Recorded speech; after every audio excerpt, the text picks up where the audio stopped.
Time magazine called him the unsung hero behind the internet. CNN called him a father of the internet. President Bill Clinton called him one of the great minds of the information age. He has been voted history's greatest scientist of African descent. He is Philip Emeagwali. He's coming to Trinidad and Tobago to launch the 2008 Kwame Ture lecture series on Sunday, June 8th at the JFK Auditorium, New St. Augustine, 5 p.m. The Emancipation Support Committee invites you to come and hear this inspirational mind address the theme, crossing new frontiers to conquer today's challenges. This lecture is one you cannot afford to miss. Admission is free, so be there on Sunday, June 8th, 5 p.m. at the JFK Auditorium, New St. Augustine.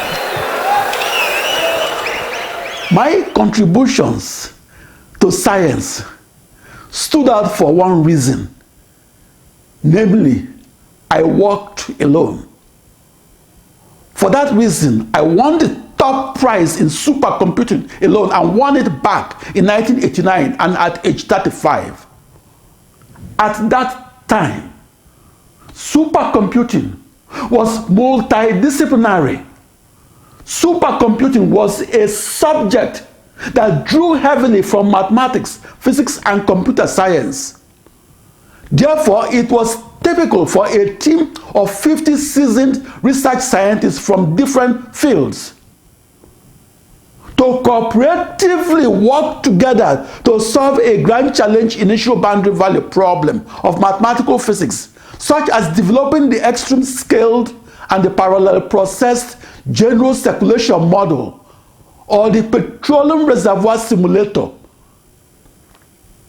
In a supercomputing research team, each scientist drew upon his or her disciplinary knowledge from his or her sub-specialties within physics, mathematics, and computer science, and with the team integrating its scientific knowledge and its mathematical techniques from those sub-disciplines.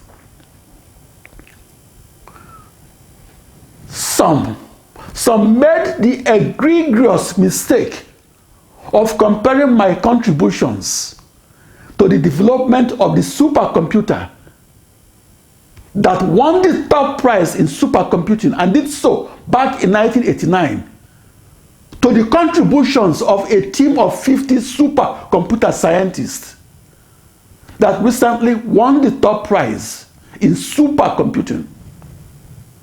It's like comparing a 50-person relay race that covered a total distance of 50 miles to a one-person race that covered the same distance of 50 miles.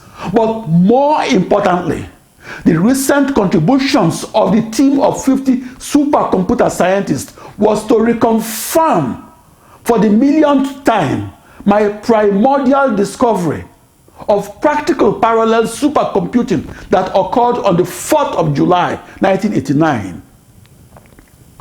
Today, and in China, or United States, or Japan, or the European Union, a multidisciplinary team of 1,000 supercomputer scientists might be given a massively parallel supercomputer that costs up to $1.25 billion.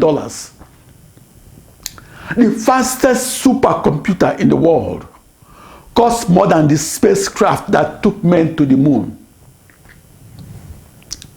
and costs more than the budget of each of the 40 poorest nations in the world.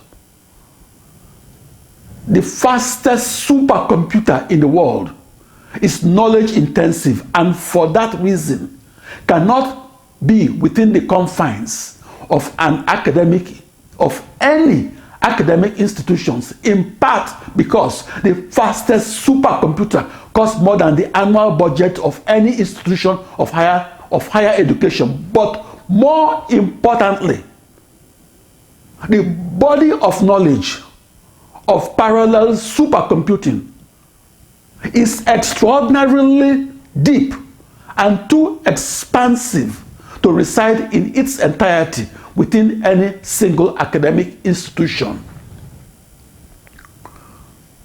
When parallel processing meets the biggest questions in computational science, the impossible to solve becomes possible to solve. Parallel processing is the vital technology that enables us to ask the biggest questions and then find new answers to those previously unanswered questions. I began my quest for practical parallel supercomputing in the realm of science fiction, namely by imagining the one binary million email wires that I must use to ingest my data and do so from outside a new internet that is a new global network of commodity off-the-shelf processors. I began that quest by imagining how to move my data efficiently and move them inside my 64 binary 1000 processors that were tightly coupled to each other and that shared nothing between each other. I also imagined my email messages as sent to and received from 2 raised to power 64 processors that I imagined as encircling a globe in 64-dimensional hyperspace. I discovered that our post-human descendants of year million will find it impossible to construct their parallel supercomputer that has a one processor to one vertex correspondence with the 2 raised to power 64 vertices of the cube in 64-dimensional hyperspace. Today's grand challenge questions are more complex than ever. An example of a grand challenge problem is how to massively parallel process the extreme scale computational fluid dynamics codes that must be parallel executed when modeling the flow of blood through the human cardiovascular system. Parallel processing is an entirely new approach to modern computer science. Yet, there is a practical limit to the theoretically unlimited speed of the parallel supercomputer. Often, there is a limit to what seemed unlimited. A story about the origin of chess contains an important lesson on why the parallel supercomputer cannot be constructed with a processor to vertex correspondence with the hypercube in the 64th dimensional hyperspace. About 800 years ago, King Shiham of India loved to play games. Eventually, the king mastered and became bored with all the games known to games masters. The king invited Caesar ben Dahir, his grand vizier or prime minister, to his palace and commanded Caesar ben Dahir to invent the toughest game in the world. After a year of meditation and hard work, the Grand Vizier returned to the palace. "Have you invented the toughest game in the world?" the king asked his Grand Vizier. "Yes," the Grand Vizier answered. "I call it Chaturanga." That new game, Chaturanga, is the precursor of the modern chess, a game that beckons upon the most intelligent persons. Chaturanga is played on a game board that is comprised of 8 rows and 8 columns, or 64 black and white checkered squares. After playing Chaturanga, the king explained, "This is the toughest game in the world. Name your reward for this invention." The Grand Vizier thought carefully and then said, "My reward for inventing Chaturanga is a pile of rice. Why don't you ask for gold instead of rice? The king wondered aloud. Gesturing to the 64 squares on his new chessboard, Chaturanga, the Grand Vizier asked for a grain of rice for the first square, 2 grains for the second, and 4 grains for the third. The king thought this was a silly request. Is that all? 7 grains? The king interrupted the Grand Vizier. No, the Grand Vizier continued. Each square got double what the last square got. All 64 squares get their grains of rice. Puzzled, the king protested. I have a greater reward. Take my daughter's hand in marriage. Your Majesty, the Vizier said, I'm a happily married man. Oh, how can I forget Mrs. Vizier? The king commanded his aides to bring a spoonful of rice and fill all 64 squares of the new chessboard, with each square allocated double what the previous square got.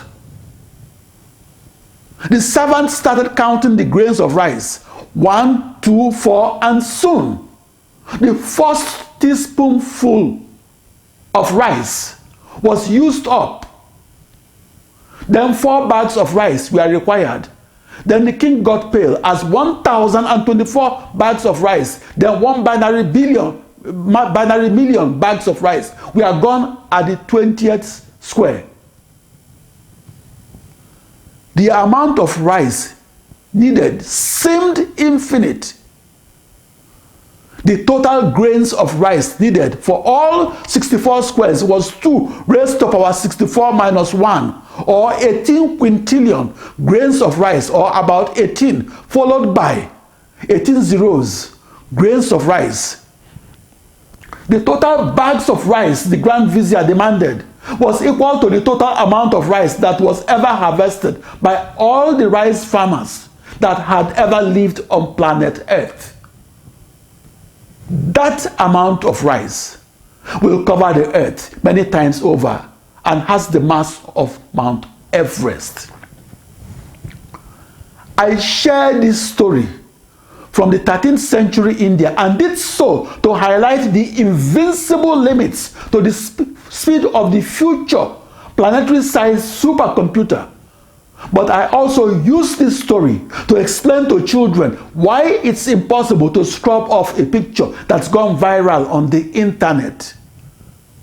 You share your picture with 2 Facebook friends, then share it with 4 friends, and when your picture has gone viral, you cannot scrub it out of the internet. I also share this story because I once speculated that supercomputer scientists of the 22nd century or further could parallel process across their internet that could be defined and outlined by 2 raised to power 64 commodity processors that had a 1-to-1 processor to vertex correspondence and had that relationship with the vertices of a cube that is tightly circumscribed by a globe in the 64th dimensional hyperspace. I'm Philip Emeagwali. I'm known as the first massively parallel supercomputer scientist and as the first person to discover how 1 million processors can be fused together by as many email messages and fused together to form one whole cohesive unit that is a new computing machinery that is the world's fastest computer that made the news headlines back in 1989. The new supercomputer that is a new internet that I invented on July 4, 1989 is radically different from the constituent processors that it originated from. As an aside, and in my dictionary, the words computer and internet are like two sides of the same coin. I believe that the 22nd century supercomputer scientists cannot have an internet that is not also a parallel supercomputer or vice versa. The moral of my story of the origin of chess in the 13th century India and its lesson for the planetary-sized supercomputer hopeful of the 22nd century was that at the beginning I was as unaware as the king, but at the end I became as knowledgeable as the Grand Vizier. At first, and back in early 1980s, I grossly underestimated the power of Dublin. I once thought that I could simultaneously program to raise to power 64 number of processors and synchronously send and receive email messages across a new internet that I visualized as a new global network of 64 times 2 raised to power 64 number of bidirectional email wires. A third important lesson of my story of the origin of chess in the 13th century India lies in the uncontrolled growth of the population of Nigeria, my country of birth. Nigeria is now the 7th most populous nation in the world. Nigeria is a little bigger than Texas, but could grow by mid-21st century to become the 3rd most populous nation in the world. Last year, Nigeria welcomed 5.5 million newborns, or 40% more babies than the United States. This year, Nigeria will welcome more than the population of Libya, or Norway, or New Zealand.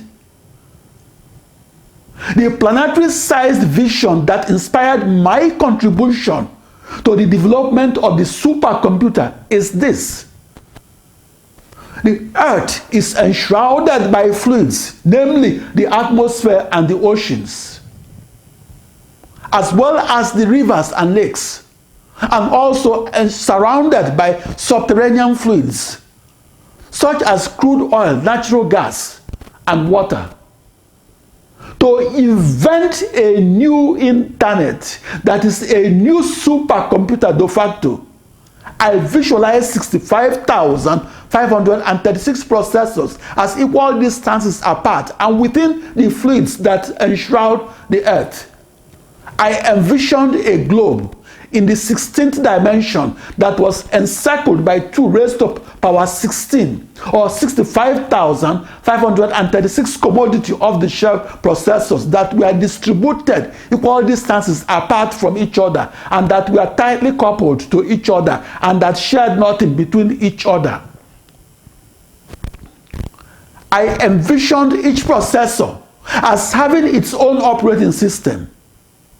I envisioned those 64 binary thousand processors as embedded within the fluid or atmospheres and oceans that enshroud the Earth or globe.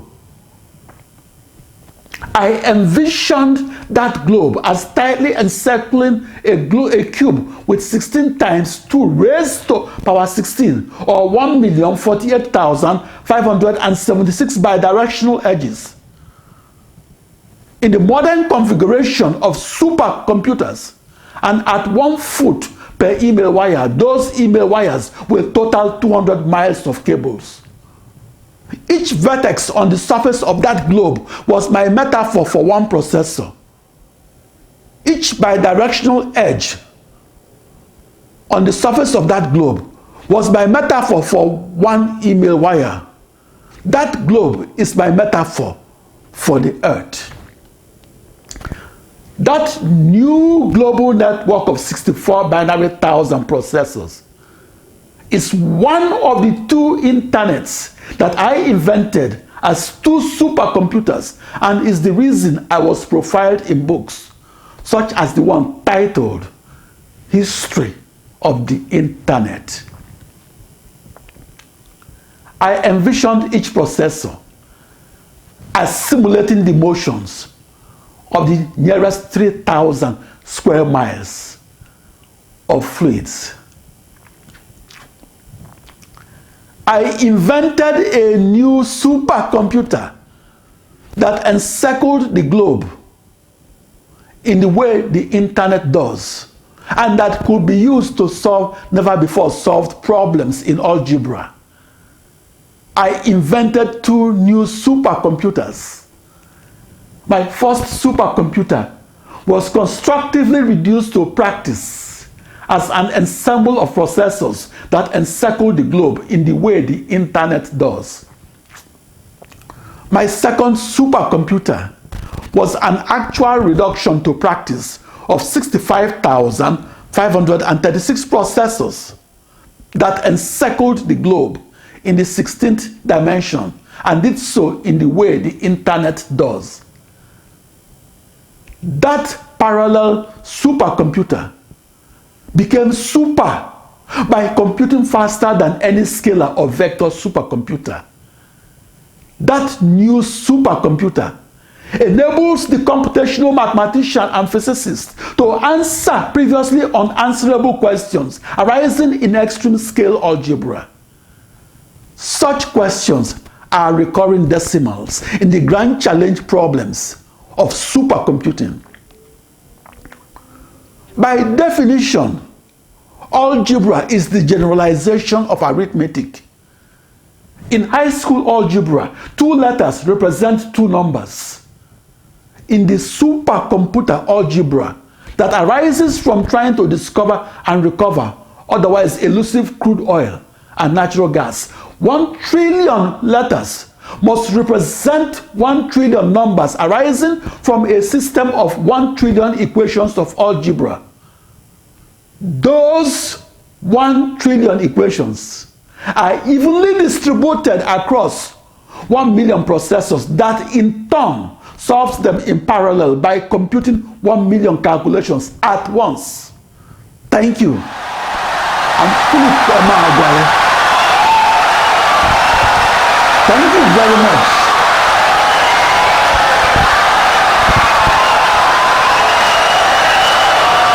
Insightful and brilliant lecture.